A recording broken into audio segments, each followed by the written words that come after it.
करके दुनिया में जो भारत का मान बढ़ा रहे, सम्मान बढ़ा रहे, अपनी कर्मठता से, कार्यकुशलता से हर प्रकार के कामों का जनता के बीच में सुशासन के साथ पारदर्शिता की स्थापना करने के लिए कृत संकल्पित यशस्वी प्रधानमंत्री हमारे बीच मौजूद है। ये और आनंद की बात है माननीय प्रधानमंत्री जी, बालाघाट को टाइगर जिले के नाम, टाइगर स्टेट के नाम से भी जाना जाता है, टाइगर जिले के नाम से। और हमारा सौभाग्य कि हमारे बीच हमारे यशस्वी प्रधानमंत्री आज इस नाम को सार्थक करने के लिए यहां मौजूद हुए। जोरदार ताली बजा करके हमारे बालाघाट की धरती स्वागत करें, अभिनंदन करें।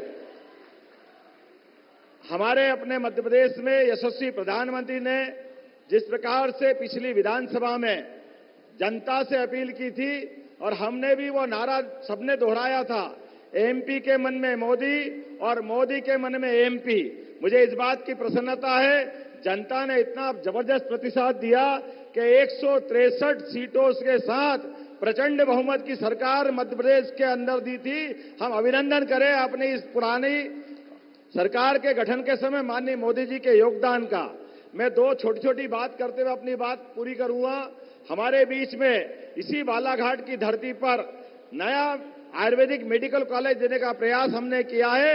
जोरदार ताली बजा करके अपने नए मेडिकल कॉलेज की बात करें। और साथ ही साथ कोदो कुटकी जो हमारे आदिवासी अंचल की फसल होती है, इसके 1000 रुपये प्रति क्विंटल हमारी सरकार ने बढ़ाया।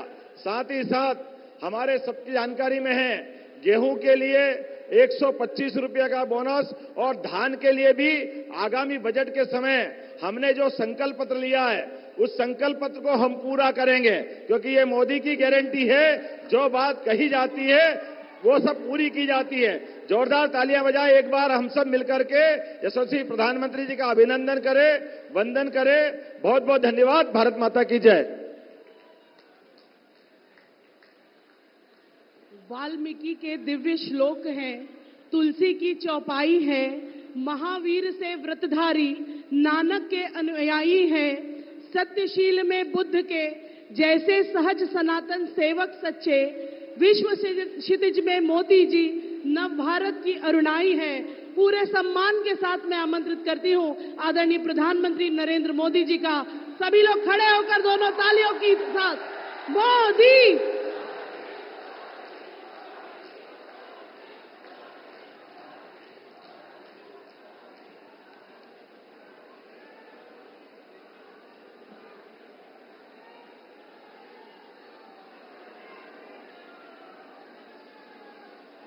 जय श्री कोटेश्वर महादेव।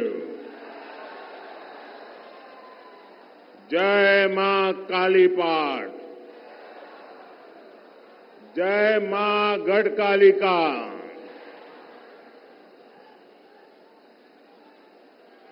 आज देश के विभिन्न हिस्सों में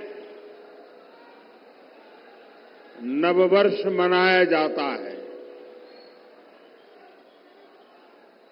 आज नवरात्रि का भी आरंभ हुआ है। मैं आप सभी को नववर्ष की और नवरात्रि की अनेक अनेक शुभकामनाएं देता हूं। बालाघाट की धरती भारत की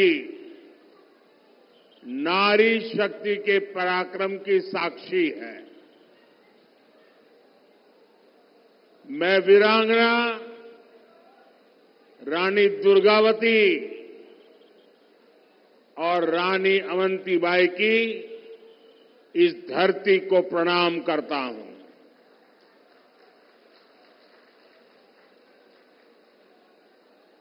आज जनता जनार्दन का ये सैलाब, ये जन सैलाब ऐसा लग रहा है जैसे केसरिया सागर नजर आ रहा है। और इतनी बड़ी तादाद में माताओं बहनों का स्नेह, उनके आशीर्वाद, ये साफ साफ दिखा रहा है कि 4 जून को मध्य प्रदेश में क्या परिणाम आने वाले हैं।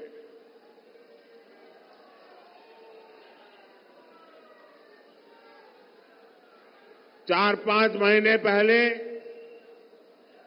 विधानसभा चुनाव में ही यहां आप सब लोगों ने मिलकर के कांग्रेस को पूरी तरह साफ कर दिया।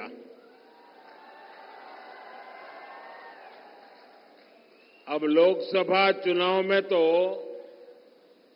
कांग्रेस के लोग भाजपा से नहीं लड़ रहे हैं, एक दूसरे से लड़ रहे हैं।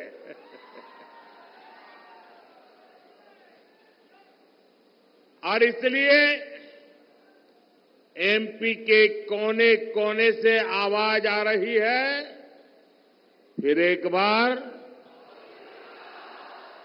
फिर एक बार, फिर एक बार। साथियों, 2024 का लोकसभा चुनाव 21वीं सदी के भारत का बहुत अहम चुनाव है। ये सिर्फ चुनाव नहीं है, कौन एमपी बने कौन न बने, इतने भर का ये चुनाव नहीं है। ये चुनाव नए भारत के निर्माण का मिशन है। ये विकसित भारत, विकसित मध्य प्रदेश के संकल्प को नई ऊर्जा देने वाला चुनाव है। जब G20 में दुनिया के बड़े बड़े फैसले, असंभव लगने वाले फैसले भारत में लिए जाते हैं, तो हर देशवासी को लगता है उसकी ताकत बढ़ गई है। जब अमेरिका से लेकर ऑस्ट्रेलिया तक भारत का डंका बजता है, तो हर देशवासी को लगता है कि उसका अपना सम्मान बढ़ा है। कभी कांग्रेस सरकार अपनी शिकायतें लेकर दूसरे देशों के पास जाती रहती थी, लेकिन आज वक्त बदल चुका है। दुनिया के बड़े बड़े देश, आपस में युद्ध कर रहे देश, भारत से अपने मुद्दों पर बात करने के लिए आते हैं। अपने देश का ये रुतबा देखकर हर हिंदुस्तानी का हौसला बुलंद हो जाता है। ये चुनाव देश के इसी बदलाव को नई बुलंदी देने का चुनाव है। साथियों, आजादी के बाद दशकों तक कांग्रेस बहुत ही पुरानी सोच पर चली। एक तो उनके मन में आजादी के आंदोलन का अहंकार भरा पड़ा था और सामान्य मानवीय ने जो आजादी के आंदोलन में त्याग किया, तपस्या की, बलिदान किया, उसको उन्होंने सत्ता में आते ही नकार दिया और एक छोटी सी कोठरी, छोटा सा परिवार का कुनबा हावी हो गया और उसी की सोच देश को पिछड़ेपन की तरफ धकेलती गई। कांग्रेस सोचती थी हम तो गरीब देश है और गरीब देश को आधुनिक सड़कों की, आधुनिक रेल की, नए एयरपोर्ट की क्या जरूरत है? कांग्रेस के बड़े नेता जिन 2-3 बड़े शहरों में रहते थे, वहां अपने लिए सुविधाएं जुटाकर ये लोग देश के दूसरे शहरों को भूल जाते थे। सबका साथ, सबका विकास के मंत्र पर चल रही बीजेपी सरकार देश के हर शहर को, देश के हर गांव को प्राथमिकता दे रही है। हमारी सरकार देश में आधुनिक इंफ्रास्ट्रक्चर पर लाखों करोड़ रुपए खर्च कर रही है। आधुनिक सुविधाओं पर इतना पैसा देश की किसी सरकार ने आज तक खर्च नहीं किया है। आज चाहे यहां सिवनी नागपुर के बीच 4 लेन हाईवे हो, गोंदिया बालाघाट सिवनी हाईवे हो, नर्मदा प्रगति पथ, विंध्य प्रगति पथ हो, आधुनिक वंदे भारत ट्रेन हो, अमृत भारत स्टेशन योजना के तहत मध्य प्रदेश के 80 स्टेशनों का विकास हो, बीजेपी सरकार एमपी का कायाकल्प कर रही है।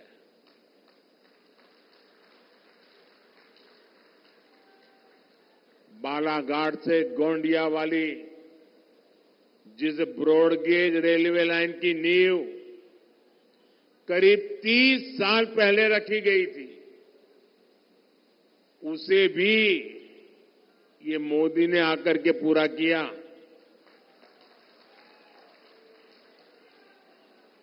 बालाघाट की 12 सिवनी हैंडलूम साड़ियों को जीआई टैग मिले, बनारसी साड़ियों की तरह उनकी भी धूम मचे। बीजेपी सरकार इसके लिए भी काम कर रही है। यही विकसित मध्य प्रदेश से विकसित भारत की मोदी की गारंटी है। ये बदलाव केवल 10 वर्षों की मेहनत का परिणाम है। इतना सारा हुआ है, लेकिन मोदी का तो यही कहना है कि ये तो अभी ट्रेलर है।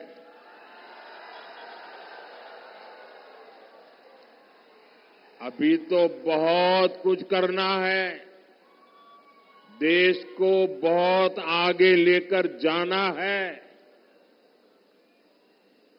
भाइयों बहनों, आप मेरी जिंदगी को जानते हैं,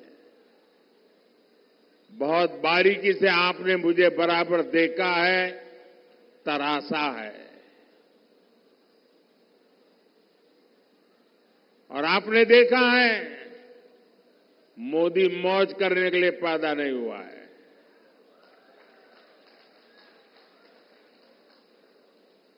मोदी मेहनत करता है क्योंकि उसके लक्ष्य बहुत बड़े हैं, देश के लिए है, आपके लिए है, आपके बच्चों के उज्जवल भविष्य के लिए है। और ये मेहनत इसलिए कर रहा हूं। जब इतना सारा काम हुआ तो लोग कहते हैं मोदी जी आप उसको ट्रेलर क्यों कहते हैं, इतना सारा कर लिया। अब मैं गांव की भाषा में अगर समझाना है तो मैं यही कहता हूं कि आपने देखा होगा गांव में दिवाली के दिनों में बड़ा रॉकेट छोड़ना है, बहुत ऊंचे जाने वाला रॉकेट छोड़ना है, तो बच्चे क्या करते हैं, पहले वो फुलझड़ी होती है ना, उसको जलाते हैं, फिर दूर से फुलझड़ी से उस रॉकेट को अग्नि देते हैं और फिर रॉकेट उड़ता है। होता है ना ऐसा होता है ना। अब फुलझड़ी देख करके भी लगता तो है वाह वाह बहुत बढ़िया पटाखे फूट रहे हैं, लेकिन उसका लक्ष्य तो उस रॉकेट को ऊपर ले जाना होता है। वैसे ही मोदी ने अब तक जो काम किया है ना, वो तो फुलझड़ी है, फुलझड़ी। अभी तो विकास का रॉकेट और ऊंचे ले जाना है। भारत के पूरे सामर्थ्य से असली दिवाली मननी, ये तो अभी बाकी है। और इसके लिए ही मैं आपसे आशीर्वाद मांगने आया हूं। साथियों, आज भाजपा सरकार वंचितों को वरीयता देते हुए काम कर रही है। भाजपा ने समाज के उस दलित, पिछड़ा, आदिवासी वर्ग को सम्मान दिया है जिसे पिछली सरकारों ने पहचान से भी वंचित रखा था। आज बीजेपी सरकार एमपी में 5.5 करोड़ जरूरतमंदों को मुफ्त राशन दे रहा है। ये राशन पाने वाले बहुत बड़ी संख्या में इसी वंचित समाज से आते हैं। एमपी के 44 लाख गरीब और वंचित लोगों को तब तक पक्का घर नहीं मिला जब तक मोदी ने संकल्प नहीं लिया। एक समय था जब मध्य प्रदेश में केवल 10% घरों में पाइप से पानी पहुंचता था। अधिकांश आदिवासी इलाकों में पानी की सप्लाई की सुविधा तक नहीं थी। हमने इतने कम समय में एमपी के करीब 70 लाख घरों में नल से जल की सुविधा पहुंचा दी है। आज एमपी के 80 लाख से अधिक किसानों को किसान सम्मान निधि का लाभ मिल रहा है।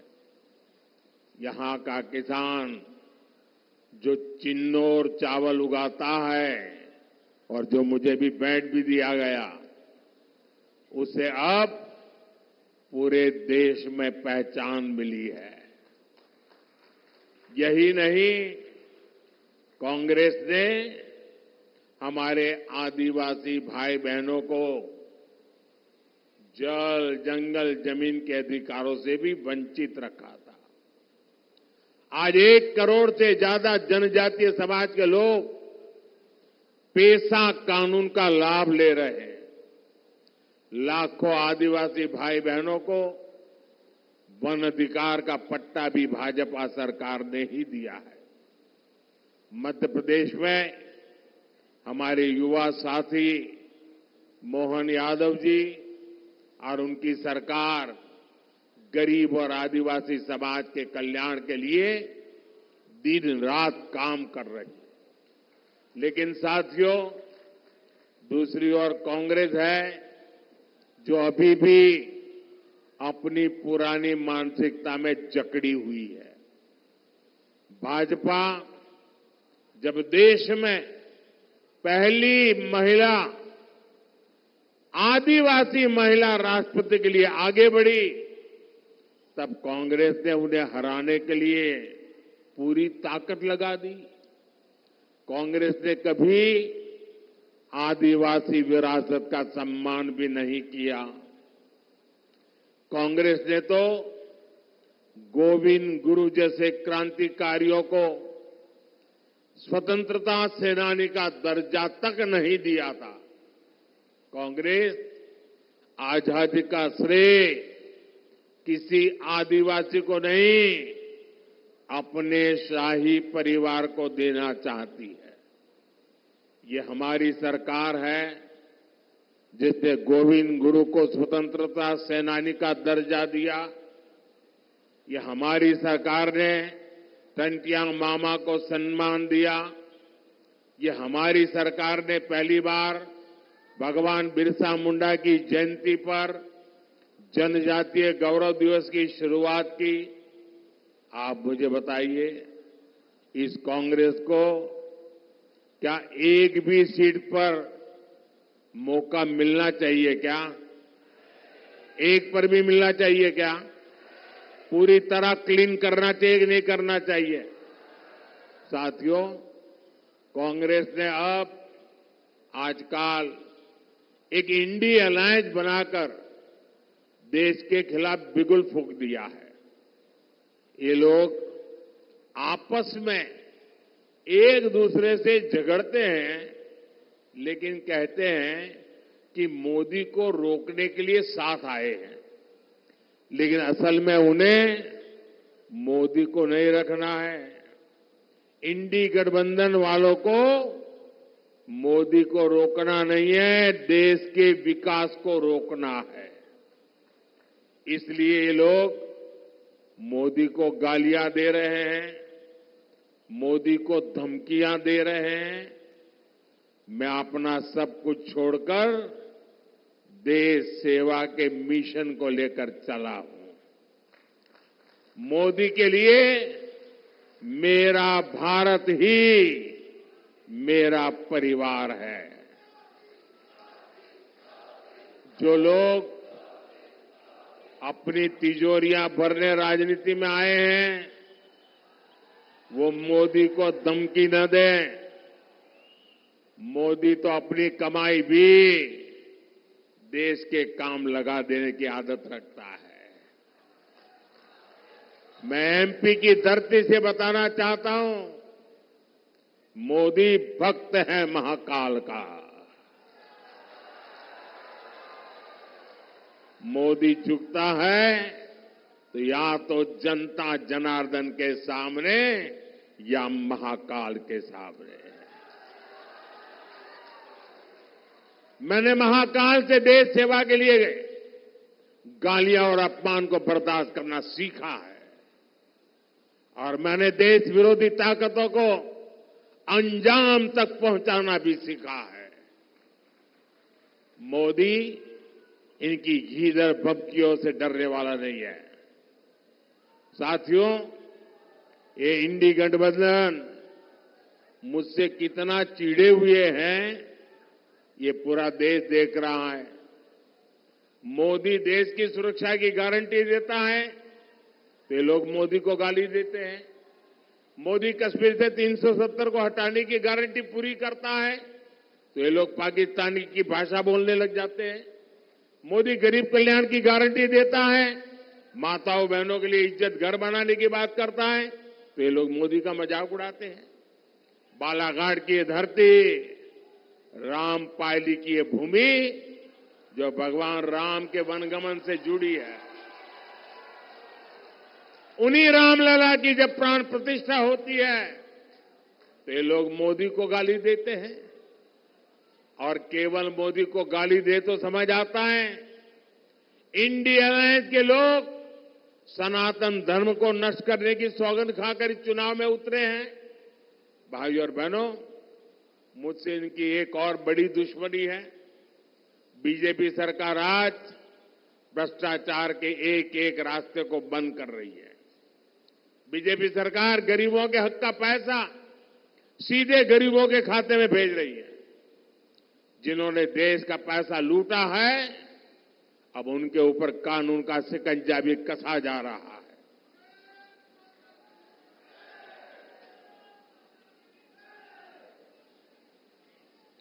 परिवारवादी पार्टियों के नेताओं के पास से खुलेआम सैकड़ों करोड़ रुपए बरामद हो रहे हैं। नोट गिनने वाली मशीनें थक जाती है, बिगड़ जाती है, खराब हो जाती है, लेकिन कांग्रेस पार्टी और इंडी गठबंधन के लोग बिना किसी शर्म के खुलेआम भ्रष्टाचारियों पर कार्रवाई रोकने के लिए रैलियां कर रहे हैं। मैं कहता हूं, भ्रष्टाचार हटाओ। वो कहते हैं भ्रष्टाचारी बचाओ। इंडिया अलायंस में इकट्ठा हुए इन लोगों की मुझसे यही दुश्मनी है। लेकिन मैं आपको गारंटी देता हूं, भ्रष्टाचार का पैसा जिस जिस तिजोरी में गया है उसे मैं बाहर निकाल के रहूंगा।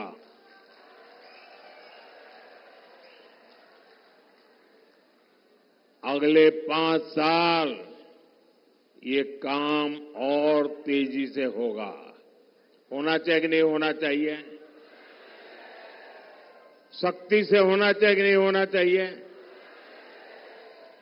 साथियों, तीसरे कार्यकाल में देश बड़े और ऐतिहासिक फैसले ले सके, इसलिए मुझे आपका भरपूर आशीर्वाद चाहिए। बीजेपी ने बालाघाट से श्रीमती भारती पारधी को और मंडला से श्री फग्गन सिंह कुलस्ते को प्रत्याशी बनाया है। इन्हें आप रिकॉर्ड मतों से विजयी बना करके भेजेंगे तो मोदी को मजबूती मिलेगी। 19 अप्रैल को गर्मी कितनी ही भयंकर क्यों न हो, हमें मतदान के पुराने सारे रिकॉर्ड तोड़ने हैं। तोड़ेंगे। इस बार हमने हर पोलिंग बूथ जीतना है। जीतोगे? ज्यादा से ज्यादा मतदान कराओगे? अच्छा, मेरा एक काम करोगे?